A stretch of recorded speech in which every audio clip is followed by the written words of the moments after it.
আচ্ছা, তাহলে আজকের ক্লাসে নতুন দুটো টপিক শিখতে হবে। সেই দুটো টপিক ডিপেন্ড করছে ডমের ওপরে। হুম, ধরো প্যারাগ্রাফ আছে আমার। আহ, প্রত্যেকটার একটা করে নাম আছে, প্যারা। তো এরকম তিনটে প্যারাগ্রাফ আছে আর প্রত্যেকটার মধ্যে অল্প কিছু করে টেক্সট লেখা আছে। এখন এই টেক্সটগুলোকে ধরতে হবে।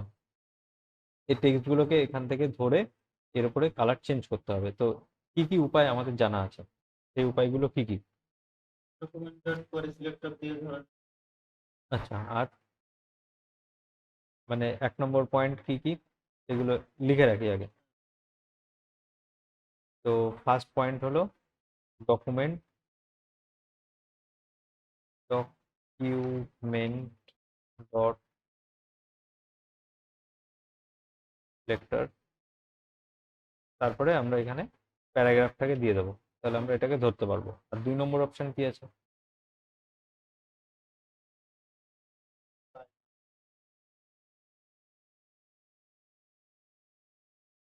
আচ্ছা, যদি ডকুমেন্ট ডট কোয়ারি সিলেক্টর দিই, ঠিক আছে, তাহলে এটাকে নিশ্চয়ই রাখতে পারবো কোথাও।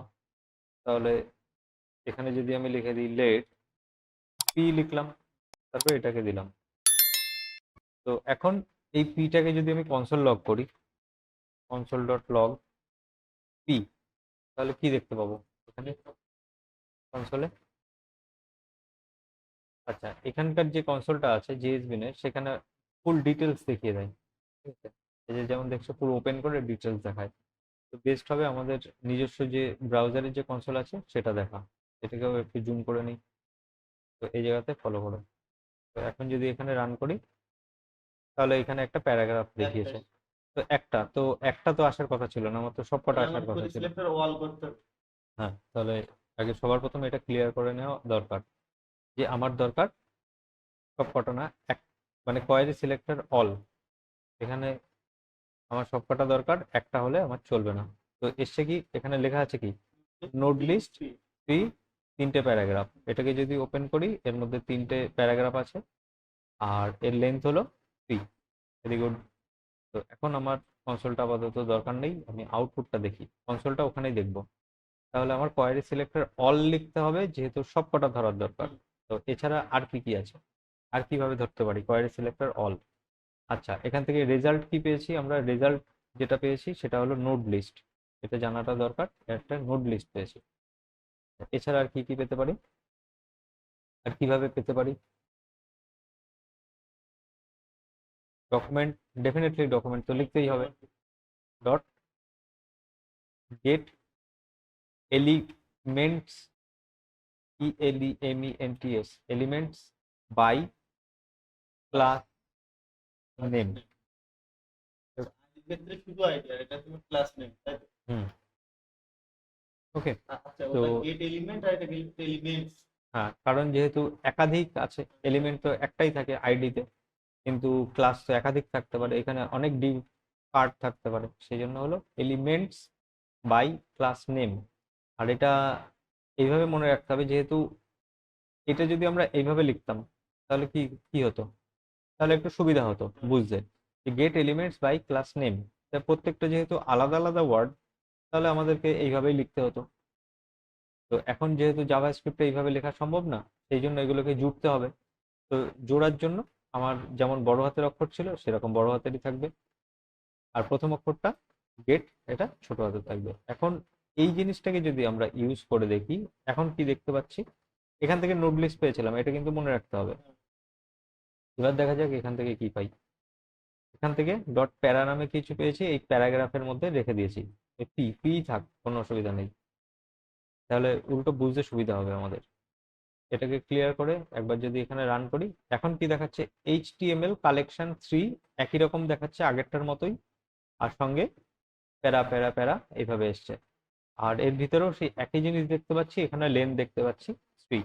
ওকে, এটা হচ্ছে এসছে এলিমেন্ট কালেকশন, এলিমেন্ট কালেকশন। এটা হলো HTML কালেকশন। তাহলে দুটোর মধ্যে কি তফাৎ হলো?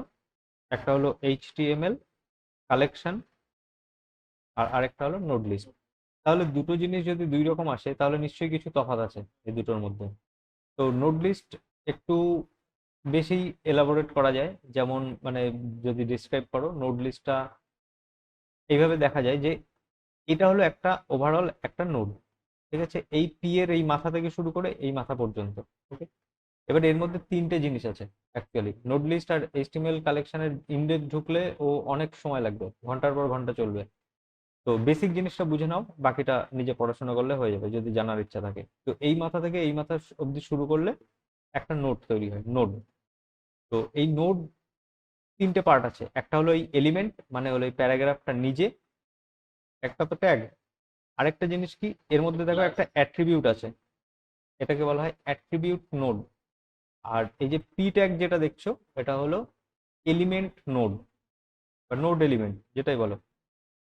তো এখন এই যে নোডটা আছে এটা হলো এলিমেন্ট নোড, এই যে পুরো জিনিসটা এটা হলো অ্যাট্রিবিউট নোড, আর এটারও একটা মানে আছে, এটা হলো টেক্সট নোড। ঠিক আছে, এই জন্য আমরা টেক্সট নোড ক্রিয়েট করতে হয়, তারপরে কোনো প্যারাগ্রাফ বা ডিভের মধ্যে অ্যাপেন্ড করা লাগে। তো এখন এই যে এটাকে বললাম অ্যাট্রিবিউট নোড, এর আবার দুটো ভাগ আছে। কোনটা? একটা হলো অ্যাট্রিবিউট নেম, একটা হলো অ্যাট্রিবিউট ভ্যালু। তো এরপরে যদি একটা আইডি থাকতো তাহলে সেটাও একটা অ্যাট্রিবিউট নোড হতো। এরপরে যদি একটা ইমেজের যেমন এই সোর্স থাকতো, অ্যাঙ্কারের যেহেতু এইচ রেফ থাকতো, তাহলে ওগুলোও কিন্তু একই রকম ভাবে অ্যাট্রিবিউট নোড। তো এটা কিসের মধ্যে পড়ে? এটা এর এর মধ্যে পড়ে। যখন তুমি সিলেক্টর অল দিয়ে বের করবে তখন ওগুলোকে নিয়ে তুমি কাজ করতে পারবে। কিন্তু যদি এইচটিএমএল কালেকশনে আসো, এখানে যেহেতু তুমি পরিষ্কার লিখে দিয়েছো যে ক্লাস যেটা আছে শুধু সেটাই দাও, তাহলে এখানে কোনো নোডের গল্প নেই। ও শুধু এইটুখানি জিনিসগুলোকে দেখবে যে কোথায় কোথায় এরকম ক্লাস আছে, ধরবে, এনে বসিয়ে দেবে। তো সেই জন্য এটা আমাদেরকে বলা হয় এইচটিএমএল কালেকশন। ওকে, আর এটা হলো নোড লিস্ট। এছাড়া আরেকটা উপায় আছে, সেটা কি? যেটা হলো document dot get elements by tag name. তো এক্ষেত্রে কি হবে? এটা পি দিয়ে ধরে দেবে। এক্ষেত্রে পি দিয়ে ধরা যাবে।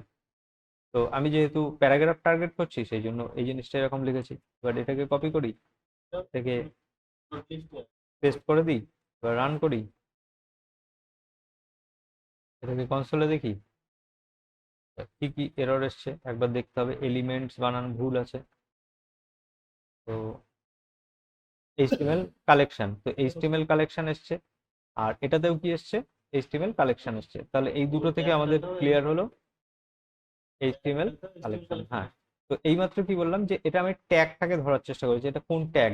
ওকে, আর যেহেতু আমি এখানে নোট ধরিনি, নোট ধরলে কি হতো, এই মাথা থেকে শুরু করে এই মাথা পর্যন্ত, এটা মনে রাখার সুবিধা যে আমি পুরো জিনিসটাকে ধরছি। যেহেতু পুরো জিনিসটাকে ধরার চেষ্টা করছি, তার মানে এর মধ্যে যে তিনটে পার্ট আছে সেই তিনটে পার্ট চলে আসে।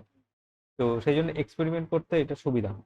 আর বাকি দুটোতে কি হয় যে ক্লাস অনুযায়ী বা ট্যাগ নেম অনুযায়ী সেটা। এখন প্রশ্ন হলো কোনটা বেশি ইউজ করবো। এটাকে ইউজ করো, এটাকে কোয়ারি সিলেক্টর অল লেখো, অথবা কোয়ারি সিলেক্টর লেখো যদি একটা দরকার হয়। সবকটা দরকার হলে অল লেখো, তাহলে এগুলোর হেডেকই থাকবে না যে এইচটিএমএল কালেকশন এলো না নোড লিস্ট এলো, দেখার দরকার নেই। কোয়ারি সিলেক্টর লাগাবো, এর উপরে লুপ চালাবো। তো এখন এটা কি এসছে এখানে, এই যে নোড লিস্টের উপরে আমরা কাজ করছি, এটার উপরেই কাজ করছি, যেহেতু এটা প্রথমেই লিখেছি। এবার কি হবে? রান করলে নোড লিস্ট, আগেরটা এইচটিএমএল কালেকশন, এর মধ্যে কি আছে? Dot length. তার মানে কতগুলো প্যারাগ্রাফ আমি ধরতে পারলাম। সাপোজ আমি জানি না এইচটিএমএল এ কতগুলো প্যারা নামে আছে, কিন্তু আমার জানার দরকার যে ওর মধ্যে কতগুলো আইটেম আছে। এখন যদি দেখি তাহলে এখানে আমি দেখতে পাবো কত, 3। তাহলে এইভাবে আমরা লেন্থকে ধরতে পারি। ওকে, আচ্ছা, এইবার আমার দরকার হলো প্রত্যেকটার উপরে একটা করে রং দিয়ে দেওয়া। তো সেটা কিভাবে করতে পারি আমরা, বলো? সেটা কিভাবে করতে পারি? এবার এটা ডকুমেন্টেড পরীক্ষার ওয়ান দিয়ে ওটা স্টাইল করতে হবে। হ্যাঁ, এই তো অল তো ধরে এর মধ্যে রেখে দিয়েছি, তার মানে আমার এর মধ্যে কি আছে, সমস্ত নোট লিস্ট রাখাই আছে, প্যারাগ্রাফ প্যারাগ্রাফ প্যারাগ্রাফ আছে কিনা। এখন এখানে একটু যদি আমি ওপেন করি, তারপরে এখানে নিচে এসে প্রোটোটাইপ বলে একটা জিনিস আছে সেটাকে ওপেন করি, তারপরে নিচে একটু এসে দেখি এখানে কি লেখা রয়েছে, ফরিস ফর ইচ। তার মানে আমি এটা ফর ইচটাকে, এই মেথডটাকে অ্যাপ্লাই করতে পারবো। ডান দিকে কি লেখা রয়েছে, এফ। তো এটার মানে হলো এটা একটা মেথড, একটা ফাংশন, তাহলে এটাকে ইউজ করতে পারবো। তো লেন্থটাকে কিভাবে ইউজ করেছি, ডট লেন্থ লিখে। তাহলে এটাকে কিভাবে ইউজ করতে পারবো, ডট ফর ইচ লিখে। সিম্পল জিনিস। তাহলে আমরা এখন এখানে লিখবো আমার যত প্যারাগ্রাফ আছে সব কটার উপরে, মানে ওই যে এইচটিএমএল যে নোডটা পেলাম আমি, নোড লিস্ট, তার উপরে আমি লিখবো ফর ইচ। ফর ইচ মানে কি? ফর ইচ মানে প্রতিটির জন্য। এটা হলো প্রত্যেক, ইচ মানে হলো প্রত্যেক, বাংলায় যে প্রত্যেক বলি সেটা। তাই আমি বলছি প্রত্যেকের জন্য একটা কিছু আমি কাজ করতে চাই। হলো প্রত্যেকটা আবার কে? বললাম এখানে আমার 3টে প্যারাগ্রাফ আছে, আমি এদের সবার জন্য কিছু একটা করতে চাই। তো সেই জন্য আমি লিখেছি পি ডট ফর ইচ। ওকে, এখন এটা কি একটা মেথড, তো সেই জন্য মেথডের সিম্বল, ফাংশনের সিম্বল। এবার এর ভিতরে গিয়ে না একটা ফাংশন লিখতে হয়। এইভাবে, এইভাবে জাস্ট একটা ফাংশন লিখে রাখো, ব্যাস, আর কিছু করতে হবে না। তো ফাংশন এইভাবে লেখা যায়। তো এই যে ফাংশনটা লিখলাম এটাকে কি বলে? এটাকে হলো কল ব্যাক ফাংশন। তার মানে কি, এই ফাংশনটা এই সবার উপরে গিয়ে কিছু না কিছু একটা করবে। একবার লিখেছি কিন্তু এই 3জনের জন্যই করবে। এখানে 3জন কেন, যদি 3000 থাকতো সবার জন্যই সবার করতো। জন্য। কেন? এই কাজটা কি ফর করবে? ইচ এ করে দেবে। এ সবার কাছে একবার একবার করে যাবে, গিয়ে এই কাজটা করে দেবে। এখন কাজটা তোমার এখানে এসে লিখতে হবে। ওখানে এখানে দিই। এখন আমি বলছি যে প্রত্যেকের কাছে যখন যাবে, তো তখন একে একটা প্যারামিটার দিতে হবে, ফাংশনের প্যারামিটার থাকে। তো আমি বললাম যে প্রত্যেকটা হলো আমার এক একটা এলিমেন্ট, সেই জন্য লিখলাম ইএল। ওকে, তো এই এলিমেন্ট গুলো এখন ইএল বলো, এক্স বলো, ওয়াই বলো, আই দাও, যা খুশি দাও, এখন কিছু যায় আসে না। আমি এলিমেন্ট বলে, অনেকে এরকমও লেখে এলএম, মানে হলো এলিমেন্ট, তুমি পুরো কথা লেখো, কিছু যায় আসে না। তো আমি লিখলাম ইএল। প্রত্যেকটা এলিমেন্টের উপরে যখন যাবে, এই এলিমেন্টের ভিতরে যে স্টাইল আছে, তার যে কালার আছে, সেটাকে করে দাও রেড। এবার যদি রান করো,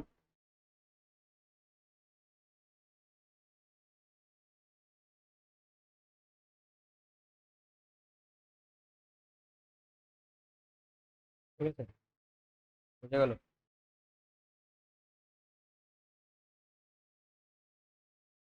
প্যারামিটারটা ধরে কালারটা করা হবে। হুম, কারণ তুমি পি এর উপরে ডাইরেক্ট দিতে পারবে না, কারণ এটা হলো একটা অ্যারে লাইক সিনট্যাক্স। এই যে নোড ও আচ্ছা, লিস্ট, এটা আমি এইচটিএমএল কালেকশন, ডাইরেক্ট পি ধরে আমি করে দিতে পারবো না। না, কারণ ফাংশন ছাড়া, না, তাই তো? কারণ এর উপরে পি লাগাতে পারবে না, কারণ এর মধ্যে তো একাধিক পি আছে না।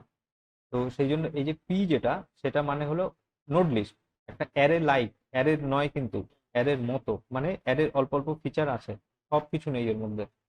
ওকে, তো পুরোপুরি অ্যারে হয়ে উঠতে পারেনি ও, কিছুটা অ্যারের মতো। ওই এক্সাম্পল দিচ্ছিলাম না যে অ্যাডিডাস আর অ্যাবিবাস, ওই দেখতে জুতোটা অ্যাডিডাসের মতো, কিন্তু অ্যাকচুয়ালি ওরকম কমফোর্টেবল না, দাম ওরকম না, অতটা আরামদায়ক হবে না পরলে, অতটা ফ্যাশনেবল লাগবে না।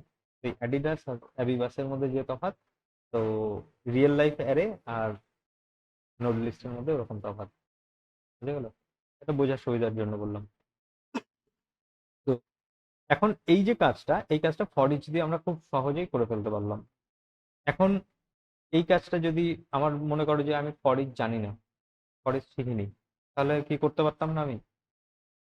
তাহলেও করতে পারতাম। কিভাবে করতাম? কোনো একটা অ্যাডের উপর থেকে এরকম যখন মুভ করতে হয়, তো শিখেছি তো, সেটা কিভাবে করে সেটা বাদ দিয়ে লুপ ইউজ করে। আমি যদি এরকম লিখতাম পি, তারপরে লিখতাম 0, তো তারপরে যদি এরকম লিখতাম স্টাইল ডট কালার, তারপরে লিখতাম গ্রিন, কোনটা হবে? তাহলে প্রথমটা হবে।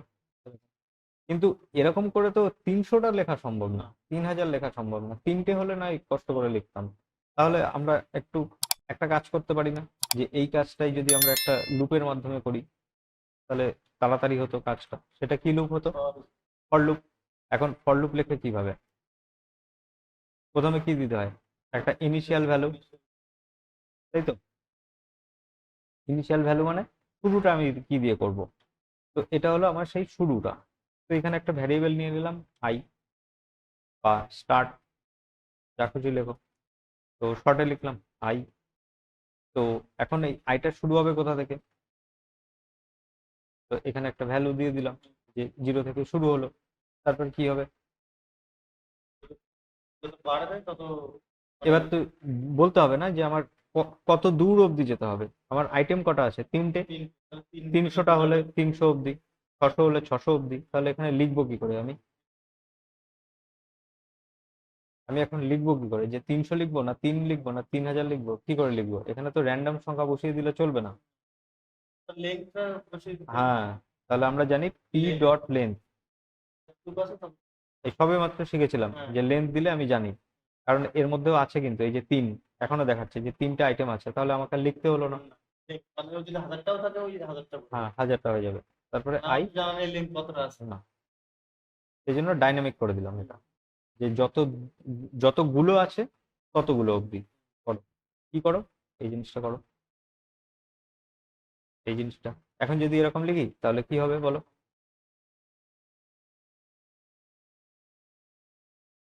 এটা কি হবে? তোর তো ডাইরেক্ট না রেজাল্ট কি হবে, শুধু তুমি রেজাল্টটা বলো কি হবে। রেজাল্টটা বলতে পারলে তাহলে বোঝা যাবে যে হ্যাঁ বুঝতে ওই পেরেছি একটাই এটা হবে। প্রথমে একটাই হবে। শুধু প্রথমটাই হবে কেন? কারণ আমি কারণ এখানে আমার ডাইরেক্ট এরকম ডাইরেক্ট লেখা লিখেছি। আছে। রান করলে প্রথমটাই হবে। আমি তো চাই সবকটাই হয়ে যাক, তাহলে কি করে করবো?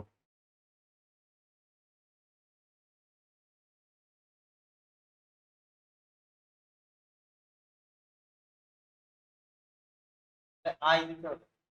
এখানে আই দিতে হবে। আই দিতে হবে। আই কেন দিলাম? কারণ এই আইটাই তো মানে মানে আইটা তো প্লাস প্লাস করছে আইটার থেকে ঢুকছে। হ্যাঁ, তো আমরা এখন এখানে আই কেন দিলাম, যে আই যেহেতু বৃদ্ধি পাচ্ছে না দেখতে এক পাচ্ছি এক করে, সেই জন্য। তো একটু যদি ভিজুয়ালি আমরা দেখতে পাই তাহলে সবার জন্যই ভালো, তাই না? যে আই এর মধ্যে অ্যাকচুয়ালি আছেটা কি। ওকে, কারণ সবাই তো বুঝতে পারবে না। তো আমরা যদি আরো এরকম এলাবোরেট করে বুঝতে পারবো তাহলে সবাই। আই মানে কি 0। তো এই আই এর মান কি আদৌ বৃদ্ধি পাচ্ছে সেটাই দেখার জন্য আমরা জাস্ট কনসোল লক করলাম, দেখি কি হয়। কনসোলে গেলে কনসোলটা ওপেন করি, এখানে রান করি, এই যে 0 1 2, এই 0 1 2 তার মানে এখান থেকে আসছে। এবার ক্লিয়ার হয়েছে, বোঝা গেল? তো এখন এইটা ইউজ না করে এইটা কেন ইউজ করলাম সেটা একদম চোখের সামনেই আমার রয়েছে। আমার কত অল্প জিনিসের মধ্যে কিন্তু জিনিসটা কমপ্লিট হয়ে গেল। আর আমাকে এখানে বলতে হচ্ছে শুরু করো 0 থেকে, তারপরে কত দূর যাব সেটা লেখো, তারপরে কিভাবে বাড়বে সবকিছু লেখো। আচ্ছা এখানে যদি আমি ধরো প্রথম দুটো করবো, মোস্ট অফ হুম প্রথম দুটো করবো, হুম তাহলে তো আমি এখানে শুধু লিখে দিলে শুধু প্রথম দুটো তাহলে প্রথম দুটো হবে। লিখে উপরে ওটাকে বন্ধ করো, ধরো।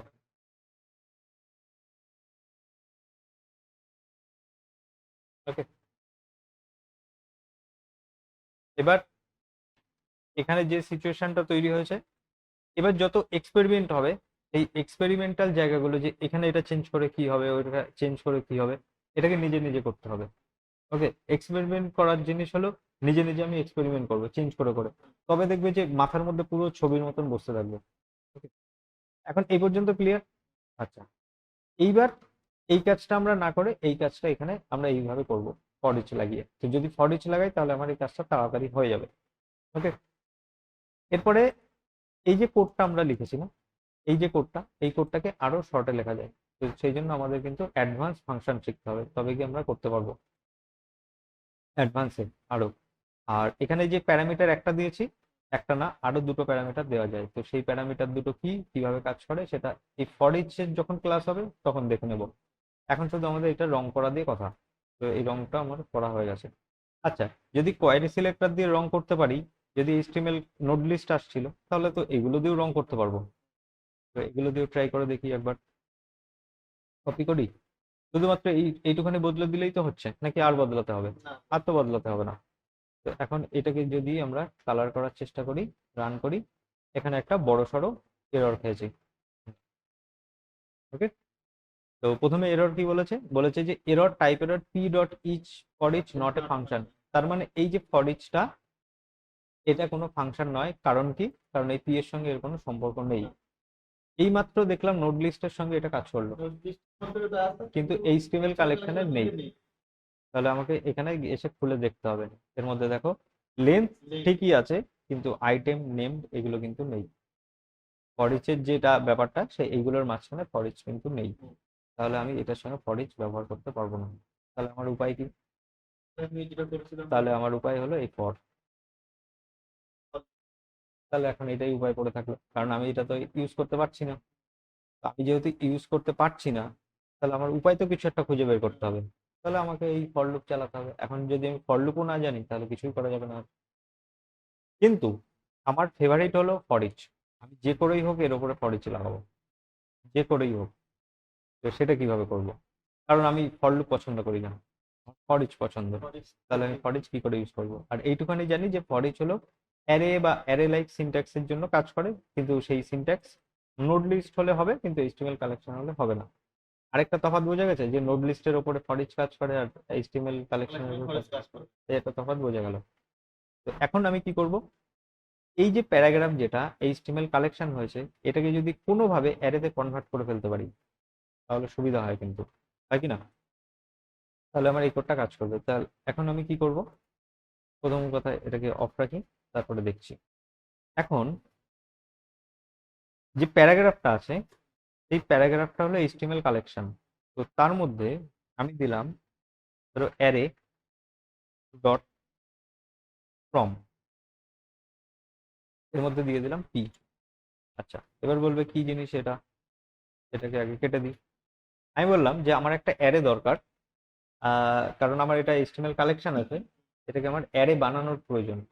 তো সেই জন্য আমি কি লিখেছি, অ্যারে বড় হাতের এ, বড় হাতের এ অ্যারে মানে আলাদা, হ্যাঁ।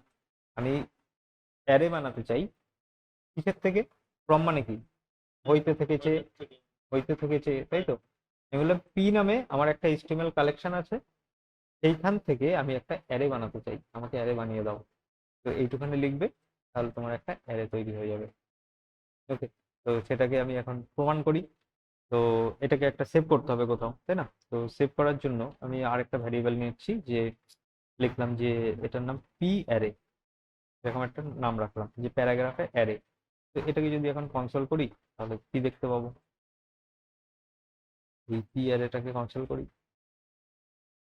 এরকম আসি। এবার এখানে রান করি, দেখো আগে একবার পি লেখা আছে আর এখানে পি অ্যারে আছে। এবার দেখি কি আসে। দেখো কি এসছে, এইচটিএমএল কালেকশন এটা এসছে। আর এটা কি এসছে? এখানে নেই কিন্তু আর এইচটিএমএল কালেকশন, এটা অ্যারেতে কনভার্ট হয়ে গেছে। আর যদি নিচে আসো সেই একই জিনিস দেখতে পাচ্ছি নোডের মতো। আর এখানে যদি ওপেন করি, এখানে দেখো একটা ঢালাও অনেক বড় লিস্ট পেয়েছি, যেটা নোড লিস্টের মধ্যেও ছিল না। তো এগুলো হলো এইখানের মধ্যে ফরেস্ট তো নেই। হ্যাঁ, এটা অ্যারের যত প্রপার্টি আছে সব এর মধ্যে আছে। যদি বলো যে অ্যারে কত দূর শিখবো, কত প্রপার্টি শিখবো, কত মেথড শিখবো, এই যে লিস্ট দেওয়া আছে এগুলো একটা একটা করে শেখো, তাহলে অ্যারেতে মাস্টার হয়ে যাবে। আচ্ছা, যে এর যে ক্যাপ্চার দিলে এটা হুম। স্মল, এটা এটাই হলো তোমার একটা প্রিমিটিভের একটা ব্যাপার আছে এখানে। এর অনেক গল্প জাভাস্ক্রিপ্টের, ওইটা একদম কোর জিনিস। তো এই মুহূর্তের জন্য এই সিচুয়েশনে দাঁড়িয়ে আমাদের মনে রাখতে হবে যে অ্যারে ডট ফ্রম এইভাবে যদি এইচটিএমএল কালেকশন লিখি, ঠিক আছে, তাহলে একটা অ্যারে তৈরি হয়। ওকে, এবার কিছু কিছু টার্ম আছে যেমন primitive value, reference type value, constructor, literal. Okay, এই এই কনসেপ্ট গুলো হলো থিওরিটিক্যাল পার্ট। ওকে, তো ওই থিওরিটা যদি জানা হয়, জানা থাকে, তাহলে বুঝতে পারবে এই অ্যারের এ বড় হাতের কেন। ঠিক আছে, এর আগে নিউ কখন লিখতে হয়, এই জিনিসগুলো আসবে। তো সেই জন্য প্রিমিটিভ, রেফারেন্স, কনস্ট্রাক্টর, লিটারাল, এই সমস্ত জিনিসগুলো পড়তে হবে। আচ্ছা, তো এখন এটা অ্যারে তৈরি হয়েছে, এখান থেকেও দেখতে পাচ্ছি অ্যারে।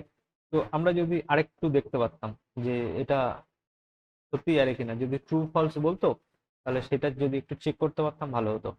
তো আমরা কি করতে পারি, এই যে এটা যেটা আছে না, এই প্যারাগ্রাফের যেটা আমরা বানিয়েছি, এর আগে গিয়ে লিখি একটা টাইপ অফ, তাহলে এটা আমাদের প্র্যাকটিস হয়ে যাবে। এটা কি টাইপের জিনিস বলো? তো এখন যদি এখানে টাইপ অফ বলি তাহলে এখানে বলবে এটা হলো অবজেক্ট। তো জানতে চাইছিলাম অ্যারে কিনা, হ্যাঁ কি না সেটা বলো। এখানে বলছে অবজেক্ট, এটা জানি জাভাস্ক্রিপ্টে সবকিছুই অবজেক্ট, তো এটাতে কাজ হবে না তার মানে। আচ্ছা, তাহলে এটা প্রিমিটিভ ভ্যালু গুলো দেখায় যে এর কোর কি, মানে এর উৎস, জন্মসূত্রে হলো অবজেক্ট। এবার আমি অ্যারে কিনা সেটা বলো। তো লিখবো কি, অ্যারে, আবার সেই বড় হাতের ডট ইজ অ্যারে, এটা হলো একটা মেথড বা ফাংশন। এবার এখানে এসে এটাকে চেক করো কি করেছি, একটু আরেকবার বুঝিয়ে নিই। এই জিনিসটাকে বাইরে এসে লিখি, তাহলে বুঝতে সুবিধা হবে। আগেরটার সঙ্গে একটু মিল দেখে নিই। অ্যারে, এখানে দেখো অ্যারে আছে। ওকে, তো তার মানে অ্যারে রিলেটেড কিছু জিনিস আমি বলছি যে এটা কি অ্যারে, ইজ অ্যারে, এরপরে জিজ্ঞাসা চিহ্ন কল্পনা করো একটা, যে আমি বললাম যে পি অ্যারে দিয়ে যেটা আমি বানিয়েছি ওটা কি অ্যারে, সেটাকে আমি জিজ্ঞেস করছি এই অ্যারে গিয়ে। তো এখন এটাকে আমি চেক করতে পারি, দেখো এখন বলেছে ট্রু, সত্যি এটা অ্যারে। তার মানে কি হলো, আমরা অ্যারে ডট ইজ অ্যারে লিখে তারপরে ব্র্যাকেটের মধ্যে, এটা হলো যেহেতু ফাংশন, ব্র্যাকেটের মধ্যে একটা অ্যারে পাস করে আমরা দেখতে পারি সেটা অ্যারে কি অ্যারে না। টাইপ অফ দিয়ে কিন্তু আসবে না, টাইপ অফ দিয়ে প্রিমিটিভ ভ্যালু দেখায়। আর কোনো এইচটিএমএল কালেকশন, আচ্ছা নোড লিস্টকে কি কনভার্ট করতে পারবো না? পারবো তো, কারণ নোড লিস্টের মধ্যে শুধু ফর ইচ ছিল, আমার বাকি মেথড গুলো দরকার পড়লে ওটাতেও অ্যারে কে কনভার্ট করে দিতাম। তাহলে এই হলো একটা তোমার পদ্ধতি। ওকে, এখন যদি যেটা ছিল ওটা মানে অ্যারে লাইক আর কি, অ্যারের মতো হ্যাঁ অ্যারে লাইট, হ্যাঁ বলতে পারো array light, array like, like array, অ্যারের মতো। আচ্ছা, এখন এই যে প্যারাগ্রাফ ছিল, এই প্যারাগ্রাফের উপরে কিন্তু আর এটা চালালে হবে না, কারণ কি না, আমার নতুন অ্যারে চলে এসেছে একটা, এটাকে এই বসিয়ে দিলাম, এটা ক্লিন করে দিলাম, এখন এগুলো সব সবুজ হয়ে যাওয়া উচিত, সবকটা সবুজ হয়ে গেছে। ঠিক আছে, কনসেপ্ট ক্লিয়ার। আচ্ছা, এটাকে বন্ধ করলাম। এবার দেখো এই পর্যন্ত সব ঠিকঠাক কাজ করছিল। তো যখনই তুমি একটা করে ভ্যারিয়েবল নেবে না, তখন নতুন নতুন মেমোরিতে জায়গা তৈরি করতে হয়। মানে যত তুমি ফটো তুলতে থাকবে, এই ফটোটা কি হয়, মেমোরিতে নতুন নতুন জায়গা নেয়, মেমোরি ফুল হবে একসঙ্গে, এইভাবে কল্পনা করো। কিন্তু তুমি চাইছো যে আমি একটা ফটো তো তুলেছি, কিন্তু এই ফটোটা তুলে গুগলে ফটো এডিট করার সময় অপশন দেয় যে তুমি ওই ফটোটা এডিট করে ওখানেই সেভ হবে, নাকি নতুন করে আবার সেভ করতে চাও, যে পুরোনোটাও থাকবে নতুনটাও থাকবে। তো এক্ষেত্রে আমরা কি করেছি, পুরোনোটা পুরোনোর মতোই আছে আর নতুনটাকে নতুনের মতো বানিয়েছি। তো আমি এটা যদি করি তাহলে তো আমার জায়গা বেশি খাচ্ছে। সিম্পল, আমরা মোবাইলের এক্সাম্পল দিলাম।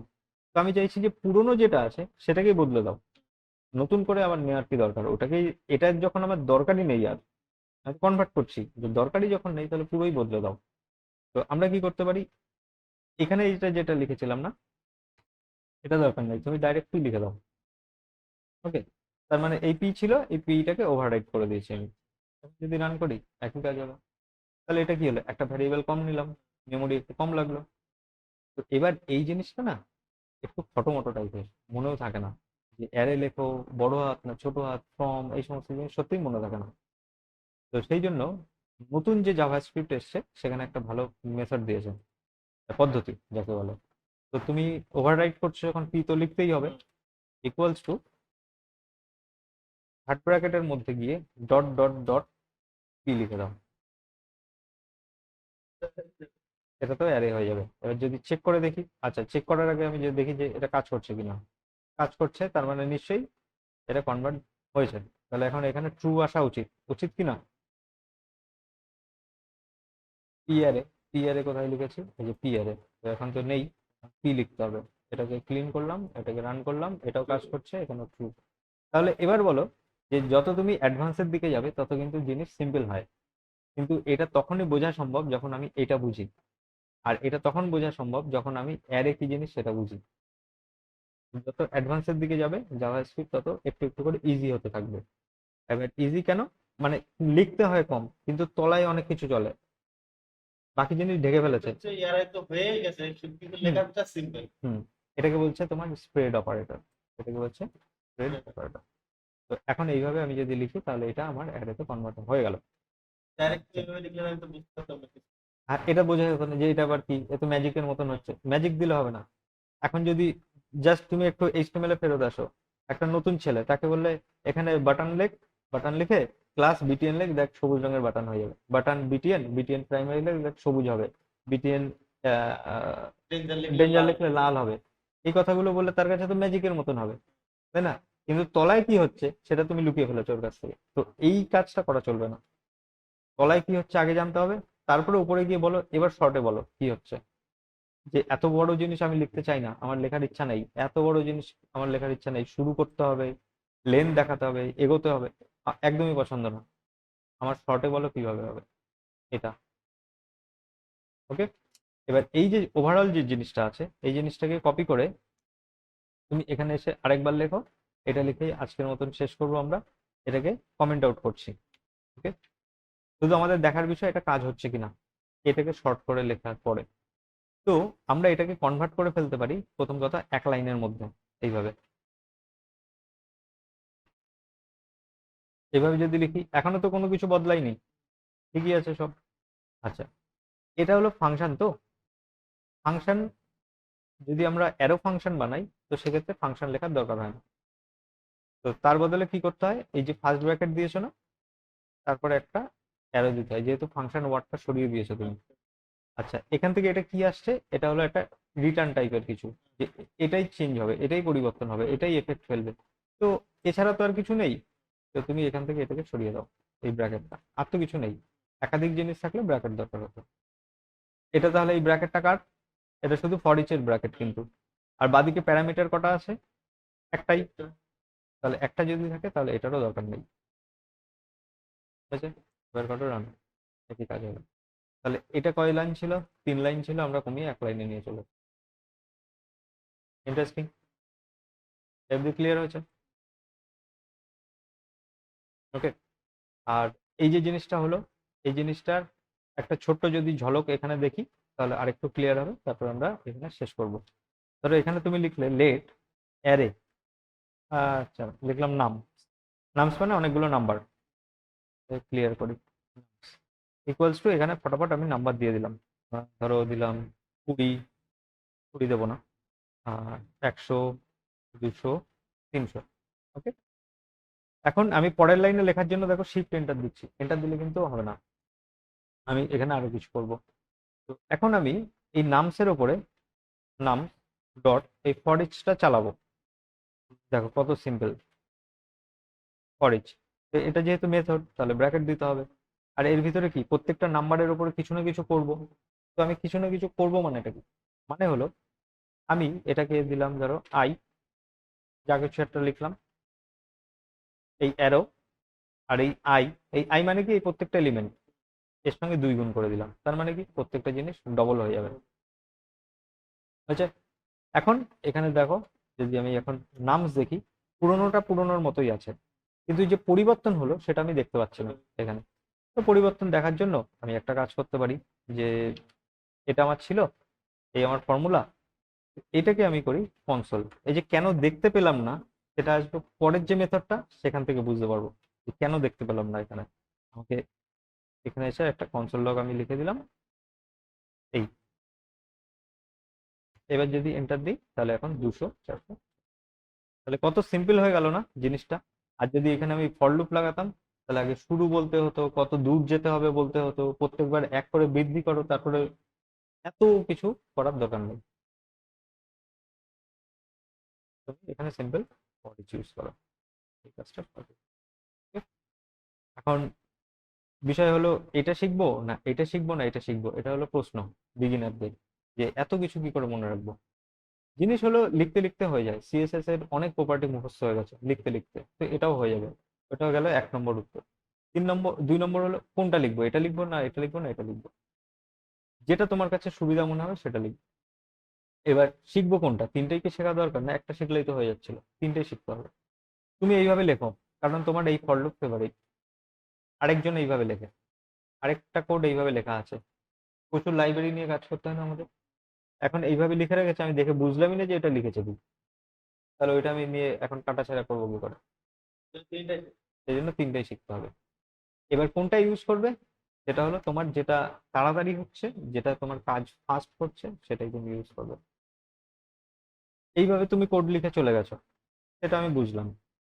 ওকে, তারপর আমি কি করলাম, অন্য একটা প্রজেক্টে এইভাবে লিখে দিলাম। এখন তুমি এসে দেখলে আরে আমার ফেভারিট ফর লুপ কোথায় গেল, নেই তো, তাও কালার চেঞ্জ হচ্ছে কি করে। আমি এই লাইনটা বুঝতেই পারলাম না যে কি করে কালার চেঞ্জ হচ্ছে, তাহলে আর করতে পারবো না। এখন বললো যে কালার চেঞ্জ হচ্ছে, বললো ফন্টটাকেও একটু বদলে দিও, তো ফন্টের সাইজটা একটু বাড়িয়ে দিও।